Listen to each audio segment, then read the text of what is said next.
glad that you're here today. Welcome to 2017. This is FEBE, for those of you, this might be your first time. We are sponsored by our office, Neo LaunchNet, which helps students, staff, and faculty here on the campus start their own businesses. We also partner with the SBDC, the Small Business Development Center, and also Glide, which is upstairs, and we all like to promote small businesses. So we're really glad that you're here. Please help yourself to some coffee. We always appreciate Dunkin' Donuts across the street. They've been gracious the whole time we've been having our meetings. They've always donated great, delicious coffee. So if you're across the street on Abbey or let's see, in Amherst or down at Camp's Corners, be sure to stop in at that Dunkin' Donuts and tell them how much you appreciate it. So this morning we have Dan Sams. I will have him introduce himself. My daughter actually recommended him, so, you know, we'll see how that goes, but he's going to speak to us. In fact, you've got this really long title, so I'll just let you... Thanks for your vote of confidence. It's good. Well, my daughter's pretty good. She's a pretty good judge of character, so I think we'll be okay. All right. So I'd just like to introduce Dan to you and take it away. Cool. Hey, well, thank you all. Good to meet you. This is a good turnout. I honestly was expecting that there would be, you know, maybe 5 or 6 of us around the table. Hey there. Good to see you. And so it's good to see so many people here. My name's Dan Sams, and I want to tell you a little bit about what I do because it'll give some context to what I'm going to talk about. I'm a marketing and business growth consultant. And so what I do is I take a revenue-based approach to a business. We look at what they're doing and where they're making money, and then where they could make money. And typically when I explain what I do, people say, cool, so you're in marketing. It used to be they said, cool, you're in websites. And I'm like, well, that's a piece of what I do. And now they'll say, cool, you're in marketing, so you like run ads and stuff. And I'm like, well, that's a piece of what I do. What I do is look at a business and say, all right, how can we make you money?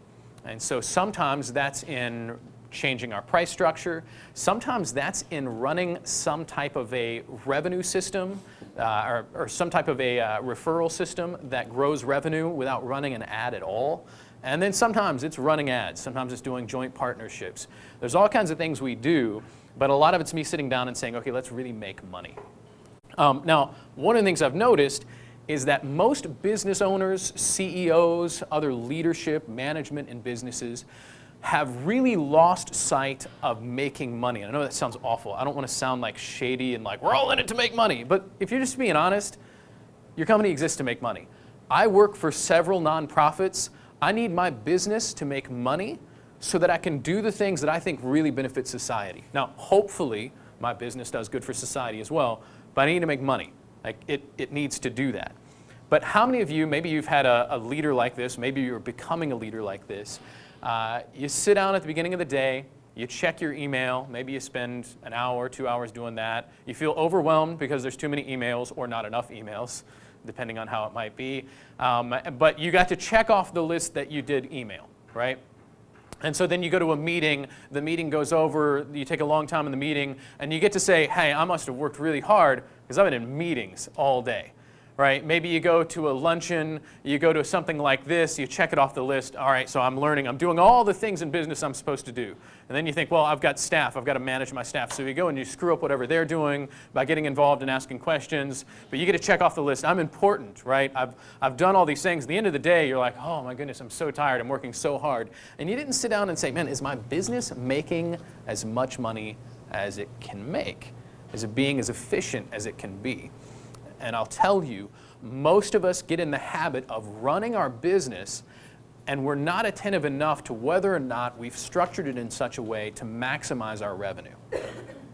And so I want us to just kind of sync with that a little bit, sit in it and say, cool, my job as a business owner, as an entrepreneur, as a leader, is to make sure that my business is profitable. And if it's profitable, I ought to do it in an ethical way that's benefiting people. Please don't hear me say that it's only about the money. But your business needs to be profitable. And your job is to make sure that it is. So what I'm going to do today is share some really quick, simple stuff that hopefully helps you. Many of you are in smaller businesses. I'm going to give you just a few key things that I recommend to clients that I'm hoping you can implement right now without a huge, huge budget. Let me ask really quick, and if you don't want to share, just make your hand like this instead of answering it all. But how many of you are spending anything on marketing per month? How many of you have a monthly marketing budget? Cool. You at least have a budget. How many of you that is more than $1,000? A month. A month. Okay, good. All right. Some of you are doing something. Anybody past 5,000? No? All right. Cool. That's all right. How many of you, you're spending that money, how many of you are testing all of those ads and you know every lead that comes from each one of those things? You are. You're good. I'm proud of you. You're testing every one. So really quick, can you tell me, what are you doing to test them? How do you know that you're getting something out of that ad? Are you using a CRM specifically for real estate? Perfect. Cool. Good stuff. Let me ask this. I have a lot of people, they say, sure, I'm tracking everything. I talked to one person who I had been doing web work for them. I wasn't really doing marketing work. And I said, cool, are you tracking what your billboards are doing? And they're like, yeah. And I'm like, great, how are you doing that? And they're like, well, I have a sheet. And when somebody comes in, I ask them where they saw the billboard. And I'm like, okay, do they remember?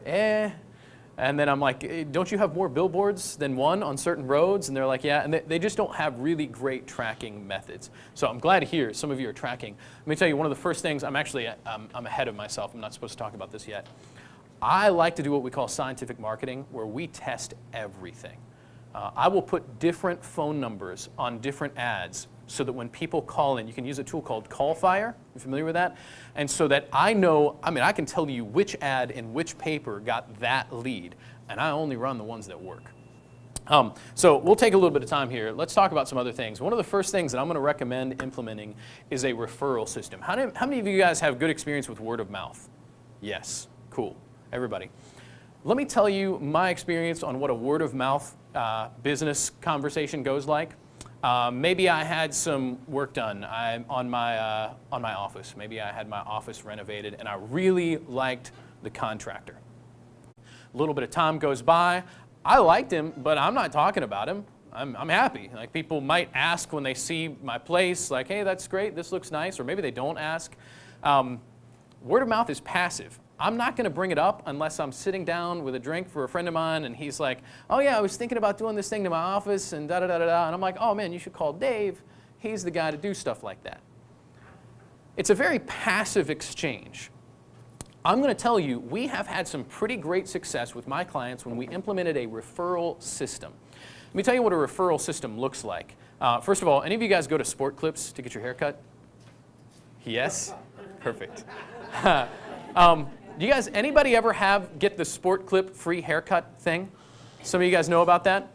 Sport Clip has this cool thing where you, if you get your haircut there, can get a card to give to a friend where when they come in the first time, they get a free haircut. It is a great way to generate business. And they give you like the wonderful treatment there. Interesting thing about that though, how many of you who, well, not everybody goes there, they very seldom remember to hand those things out. They forget all about it. It's not a very effective tool because they're not using it. And one of the things that happens also is that the guy who gets it, my buddy who had like 6 of them, forgot about them in his wallet for however long. And he gave me all of them because he's like, oh, whatever. And I took my son. I threw away the other ones because I forgot all about them, right? Because it was a one-sided referral system.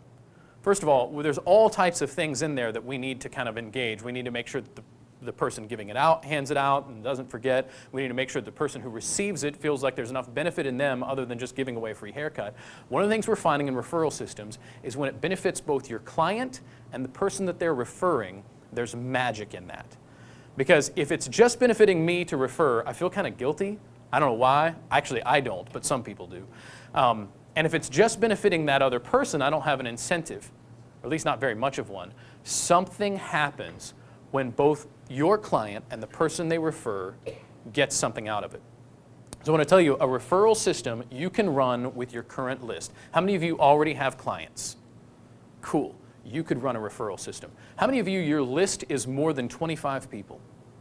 Awesome. So I have a client. We ran a referral system to his list of 25 people and made 90 grand in 6 weeks on just that letter. Cost us a stamp. I'm going to tell about how we did that in a little bit. But I'm going to encourage you, a lot of you, how many of your small businesses, we already mentioned, nobody's spending more than $5 grand a month on advertising, right? So mostly small, relatively medium-sized businesses. Let me just encourage you, run a referral system. Write a letter and say, hey, we're going to do this thing for all of our clients. We're only giving it to our clients, and maybe even only pick out the ones you like the most. Or write it to all of them and tell them you're only giving it to your favorite ones and pretend like they're all your favorite. Don't lie, they're all your favorite, they're giving you money. But think about what it would be like if you ran a referral system that allowed them to leverage some benefit for themselves and the person they're referring. An example, I have a client who does urban development. He buys and flips houses in Cleveland, and he makes money renting them out. He does very well doing it because there's actually a really great rental market in Cleveland. And they're actually trying to get rid of houses. They're almost giving them away. And so he's doing this, but you can imagine you invest all this in a house. He's maybe got 20 or 30 grand in it. It's actually a pretty good deal, right? Maybe more than that. But if you can imagine then, he's making money on rental. It doesn't come back very fast. There's a whole lot of opportunity in Cleveland right now. And so what he ends up doing is he says, hey, I'll transfer ownership of one of these to an investor. I'll increase my cash flow, and then I'll keep making money managing it as a rental. And so he had something like 25 people he'd done this with. And think about a list of 25. If your entire client base is 25, that's pretty low, right? I have another client that has something like 20,000 on his list, right? So if we're looking at 25, that's a very small number. But what he did is he said, listen, we're going to offer this really great thing. We're going to give these whatever, and he had a list of whichever ones that they could buy and invest in. And he says, we're going to waive our management fee for you, the client, you, the current investor, who's already got a space, and to anybody that you refer that signs up before this date. We limited it in time, we limited it in quantity, and we said it's only for you to give to 3 other people. But notice that the benefit was both for the current investor or the current client and the person they were referring. So the benefit was on both ends, right? It didn't cost my client very much because he's like, I'm not making that much on that rental fee anyway. I'm just trying to get this cash so I can do 3 more properties or whatever it is. And I want you to think about what might happen. How much do you think would have a response for something like that? What kind of response do you think you would get in your business for something like that? He made $90,000 in a couple of weeks. That's a pretty fast turnaround. Cost him stamp. Any thoughts? First of all, anybody, any ideas come to mind that you're like, this is how I could do this in my business? Is this, yeah? Yeah, I was just thinking we sell. Yeah, a free month and a free month, which doesn't hurt your bottom line too much. Get somebody in the gate, and you've got a recurring, ongoing customer. That's pretty good. I would encourage you. I'm giving away too much here. Like it just hit me. I have a marketing mentor who's going to watch this video later, and he's going to be like, Dan, you sucker. Make sure that you're doing something like that. Put a time limit on it. Say, we're only going to offer this until X date. Because it's like, well, I could do that anytime. But when you put a date on it and make it quick, make them like really, I mean, think about getting the letter out, and we're going to give you to the end of the month. And this is the 11th. So you get it back. They got to get it back by January 31st. Man, there's potential in that. There's really, sometime I need to figure out how I can get commission on that. But anybody else? Could you apply this in your business? Let me say, some of you, if you don't feel like you can, there's probably a few reasons why not. And I'm going to maybe just suggest what those might be. How many of you, actually don't raise your hand because you'll be embarrassed. Are you keeping a good list of your clients and prospects? How many of you are using some type of a CRM? Okay, let me just really encourage you. Put in place some type of a CRM. There's plenty of them that are really built around certain businesses, and some of them work just fine. Infusionsoft is one I've had a really great experience with. It's very adaptable to a lot of different types of businesses. Highly recommend it. And totally outside of my business, I can help connect you well on that with somebody who can help implement that for you. But here's what I'm noticing. So many people are not keeping a good track of their list. And so as a result, when it comes time to do something like a referral system, they don't know who's bought what from them. They don't know how to contact them. They don't know whether the information is updated. One of the things that we talk about doing is baby steps. In fact, we'll try to get somebody to buy something very, very cheap because magic happens when they give you money. You guys ever watch American Pickers? When they talk about breaking the ice with that first sale, and then something happens, all of a sudden, very seldom, of course it's a show, they've edited it creatively, but very seldom do they buy only one thing. Once the ice is broken, there's all kinds of selling going on, right? so it is if you can get somebody to give you just a little bit of money. So make sure you have divided out your prospects. Know who has given you $0, who has given you $5, who has given you $100, and try to build up. Whoever's bought something for you for $5, you might be able to get them to buy something for $50. And as we just kind of baby step it up, but all of that happens in the context of a list, and it happens beautifully in a referral system. Any questions on that? Cool. I'm going to tell you right now, for a small business, this is the most important thing you can do today. I've front-loaded this. Run a referral system. There's crazy money you can make doing referral systems. And another thing, keep running. When you run that and you get whatever out of it, the temptation is like, man, I can't do this same thing again because I already told them that we're only going to offer it to the 31st. No problem. You're going to run it, and I would say go to the same well and say, you know what, it went so well, we're going to do it again. We're going to give you to the end of February and just keep doing it until the well is dry, man. It's magic. I wish that there was a way for me to get commission on all this, but this is all right. Here's another thing I'm gonna talk to you about. I recommend developing a marketing profile. How many of you, if you were to describe your ideal client, you have a page where you can describe exactly what that ideal client looks like? Not just somebody who might buy from you. We have one. Not just somebody, a few. Not just somebody who might buy from you, but the person that you most want to buy from you. Right now, I am in a place where I have plenty of people that want to work with me. Screening through them is a little difficult because I actually make money on a retainer now, and then I do a commission based on their growth. Well, I've noticed that if I don't have a client who is hungry to grow their business, what happens is on a regular basis, I'm telling them what they ought to do, but if they're not implementing it, they're not making money, and I'm not making money on my commission, and a lot of times that's where the most money is. A lot of times I'm only doing the retainer to make them take it seriously, right? I think it's very interesting if I can develop a profile of exactly the type of client I want. Not only is it helping me focus on exactly who I need to focus on, but I can usually find somebody else like them. And so one of the things I'll say, because some of us know marketing experience, we don't know what it means to develop some type of a marketing profile. So let me just tell you, who is your favorite client? Who gives you the most money, is the best to work with? By the way, the better they are to work with, the more money they're making you, because there is a time cost in clients who are lazy, who are troublesome.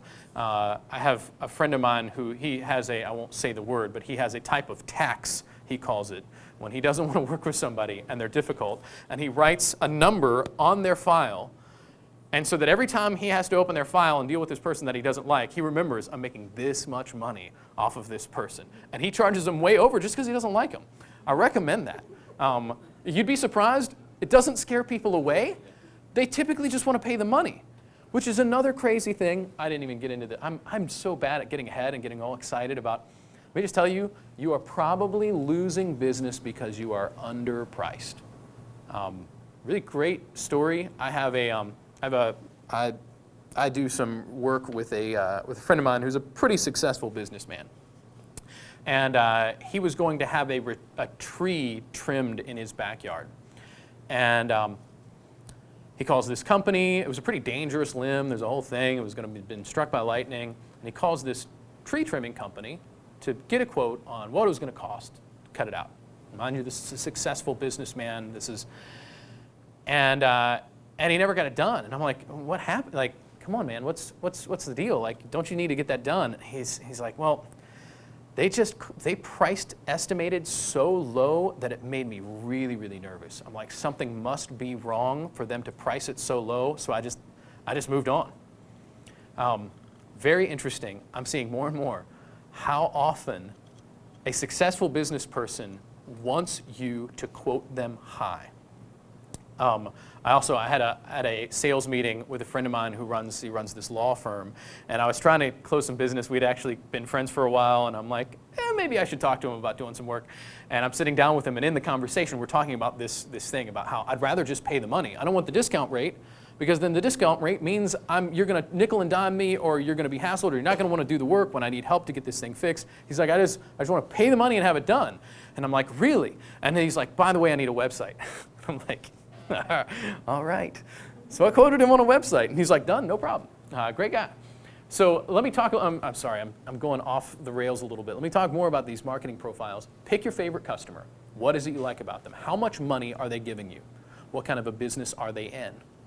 How eager are they to do the work? That's huge. How did you connect with them? Was it through a referral? Was it through an ad? What ad was it? Who was that referral?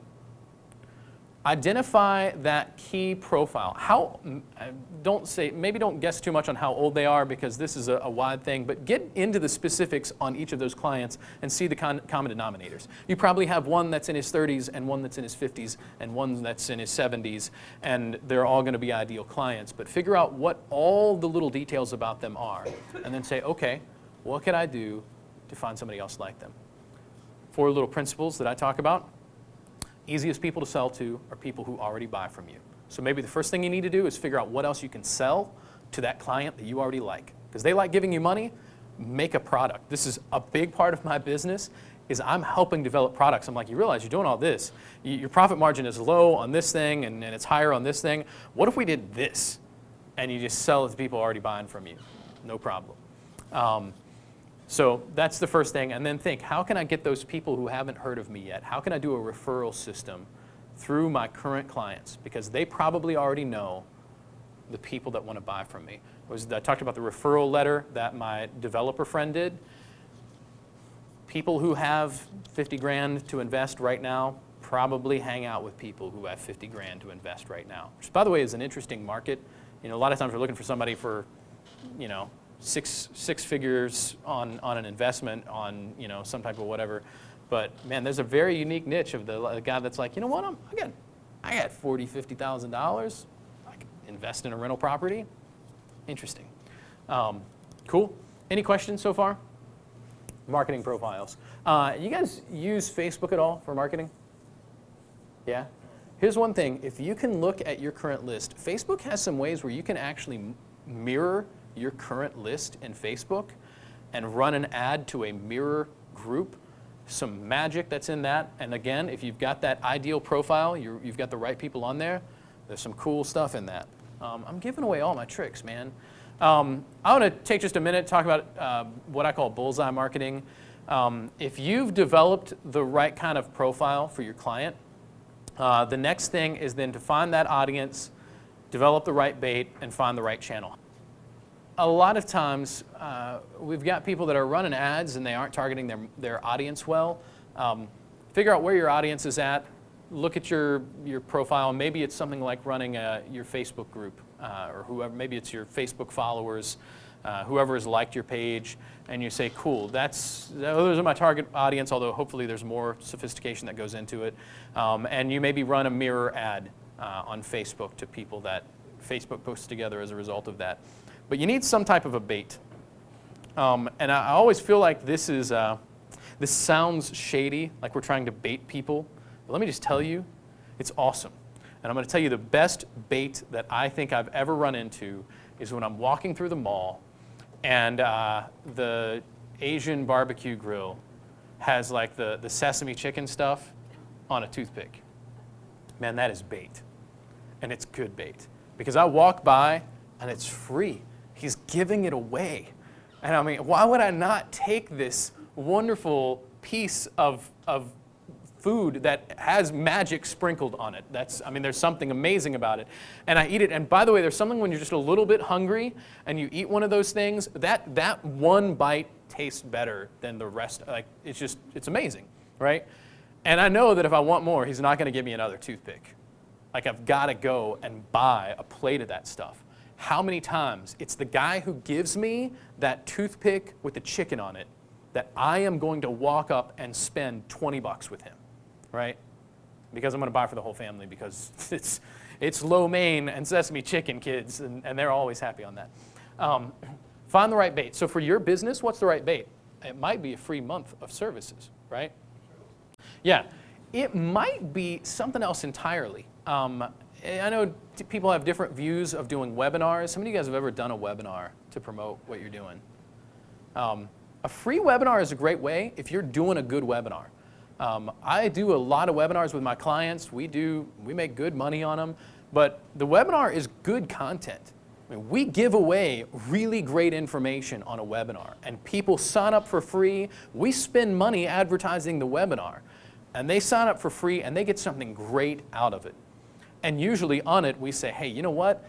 I know you liked this. There's no way we can cover everything we can in an hour, so we're offering this thing, and usually that's our first little notch up. It's like, now they've given us money. We don't charge a lot for the class that we sell in the webinar, but we charge enough.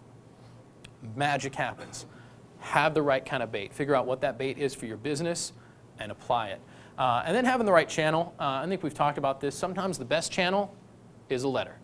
Sometimes the best channel is an email. Sometimes the best channel is a Facebook ad or a Google AdWord.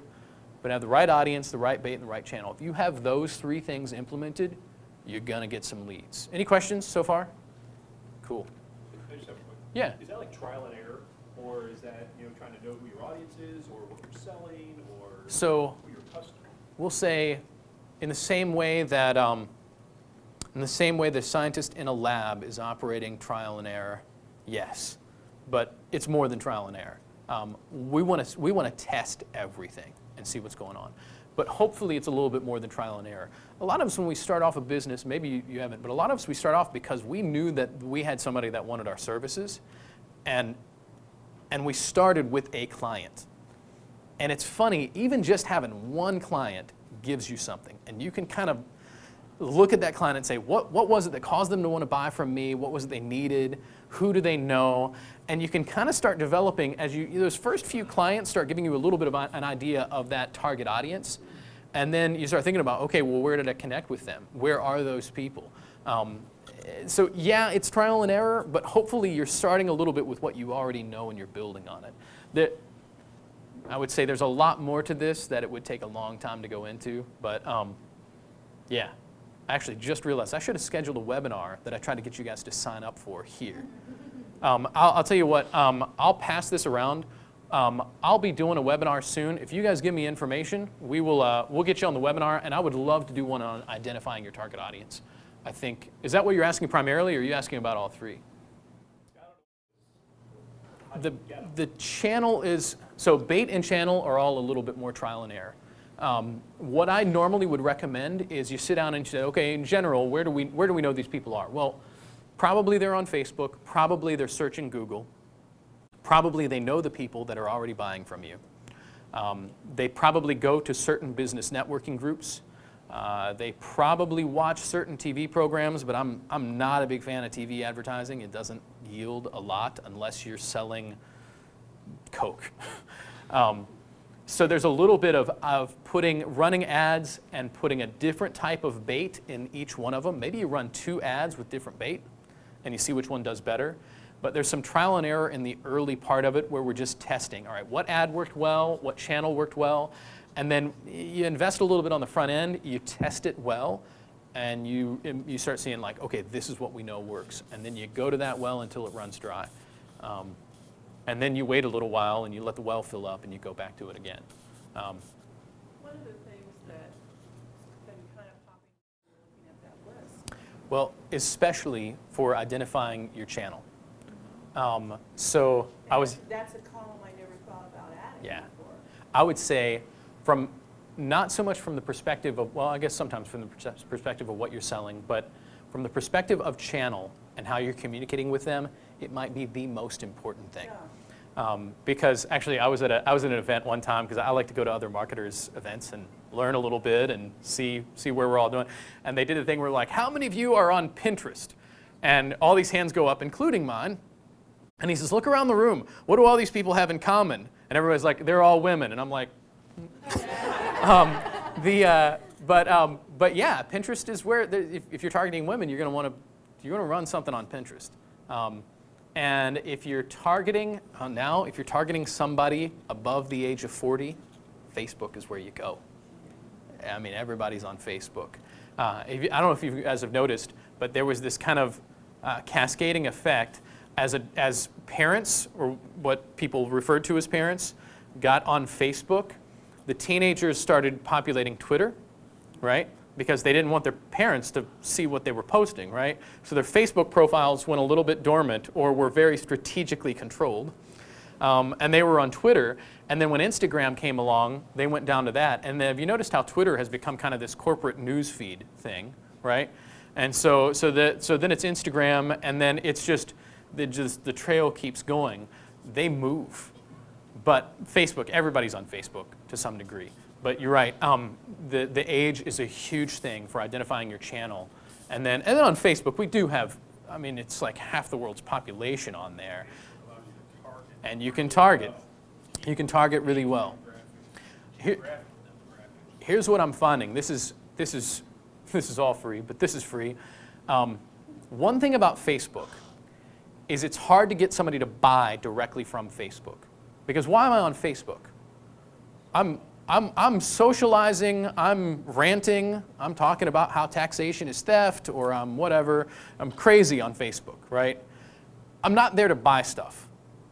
But if I'm on Google, it's probably because I'm searching something I need. It's either information I need or a product I need. So I'm going to tell you, Facebook is really great if you are giving away something for free that you can bait like crazy on Facebook. We do a lot of advertising our webinars on Facebook because people are scrolling along and they're like, that sounds cool. They're very seldom buying on there. I say that cautiously because you can sell stuff on Facebook and you can make all kinds of money. But we're seeing, yeah.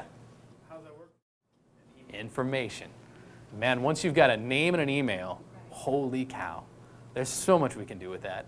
A side note, make sure you get their email. I do have some people every now and then, they're like, why would I need their email? And I'm like, oh my gosh. I worked for a church for a while. I still work for a church, but I worked for a church for a while, and they were changing all of their people management system, which is the equivalent of a CRM for a church. And I mean, it was all kinds of, they essentially export all the old one into this giant spreadsheet that goes into the new system. And whoever was in charge of the process was like, ooh, it's too expensive because we have too many columns to export. We'll just cut the email. And that was a tragedy because we had to pay to go have email re-added, but that's a whole other thing. Any other questions? Because I want to move along on a couple of things and finish up here. Cool? All right. So here's another thing. I know I'm just kind of bouncing around and hitting some key pieces of information because I'm trying to load in as much key stuff as possible. I could have had a wonderful, beautiful flow to this, but you wouldn't have gotten as much information. So this is we're going to make a hard shift. The lifetime value of each client is far more than you think. Don't try to strive to make more customers. Invest to make lifelong clients. This is, I mean, it's my own quote, but I have to read it every time because I stumble over it even there. Have you ever sat down and thought about what the lifetime value of your client is? So now if you sell, you have. You know you have. They all know 250 people. Yes. 250 prospects per person. Exactly. You're good. All right. Think even from a purchasing perspective. What if you're selling a one-time thing, which is actually kind of hard in real estate because typically somebody's going to buy a house from you once, maybe twice, but that's why you've got to use them leveraging for connections. But it's interesting to me when I look to certain of my clients and we say, cool, how much does somebody spend on this? And they're like, well, it's this much. When are they going to need that again next? Well, some of it's like, well, next month we had a recurring billing for that. Others, it's like, well, next year. And I say, that's cool. What if we added this thing or that thing? And we started really looking at what it costs a lot of money to get a client. So once you have them, how much value do they have? I mean, there are clients that you're looking at hundreds of $1,000s over the course of their lifetime with you. I mean, many that you were looking at 30 or 40,000 easy. I mean, I've got plenty of clients like that, right? So when I think about that, I'm like, I look at that client, and he's not just worth the $2,500 he's going to give me this month. There's millions and millions of dollars potentially in that client, both through their connections and whatever. So how I care for that client, how I value that client, has a dollar sign much, much bigger than just what I'm making from them on this transaction. And that's actually, my book is on this topic. We are far too focused, actually, let me just step back. I was going to say far too focused on getting new clients. That's always a good thing. But sometimes there's the most money and the most enjoyment in the people that are already buying from you. And the lifelong value with them is very, very high. So I'm going to tell you, take really good care of them. You were talking about keeping constant contact with them. That's really good. Really care about them. Like, not just value them because they're going to give you money. Value them because they're people. And people never go out of business, man. People care that you care. And so I'll tell you, if you're doing a CRM that remembers their birthday, if you personally remember when they've gone through something huge in their life and you reach out and show care about that, first of all, forget about any kind of money. That's a great thing to do. Your life will be better if you're caring about people in that way. But I tell you what, they're going to always want to work with you. And I would say lifelong value of a client is huge. Please take good care of your clients. Communicate with them well. Use a CRM that keeps them in touch. Call them. Like, even when there's not an issue with their account or whatever, be like, hey, just letting you know we value you. I'm not trying to sell you anything today. Just thank you for being a part of what we're doing. Appreciate you. It's cool. Which kind of brings me to repurchases. Clients who like buying from you, let them do it more. If somebody's giving you money, they're going to want to give you more money if you offer the right thing. And so I actually have a mentor, marketing mentor friend of mine, and he tells this story, and I wish I could remember who it was, but it was campaign managers were getting these massive signs put in people's yards. And somebody was coming along saying, how do you get people to do that? And he says, we start with a bumper sticker.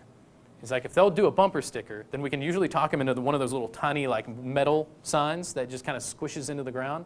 And then usually we can get them to go up to one a little bit bigger than that after that. And then eventually they've got this giant billboard in their yard. And he's like, it's baby steps.